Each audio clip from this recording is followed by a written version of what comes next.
Terkait tes CPNS di tahun 2021 mendatang, saat ini BKPSDM Kabupaten Lebong tengah mengusulkan jumlah lewat sistem terkait kebutuhan ASN di tahun 2021.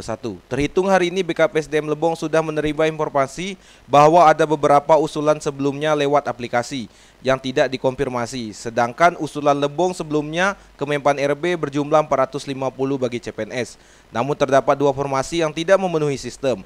Sedangkan DIP 3K tetap diusulkan 100 orang serta Inpasi tetap 5 orang.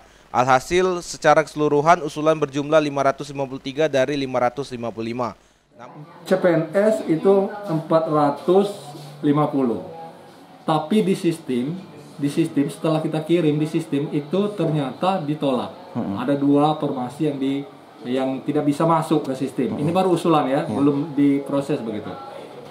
Sehingga di sistem laporan Kasubit hari ini itu diterima 448 untuk usulan kebutuhan CPNS-nya. Sedangkan untuk P3K tetap 100 dan untuk Inpasi itu tetap 5. Sehingga jumlah yang kita usulkan di aplikasi sekarang ini berjumlah 553. Namun hingga saat ini Kemenpan belum memberikan tanggapan mengenai usulan tersebut. Maka dari itu BKPSDM Lebong segera mengirimkan surat resmi Kemenpan RB. Dari Tubei, Dimas Rega, Lebong TV melaporkan.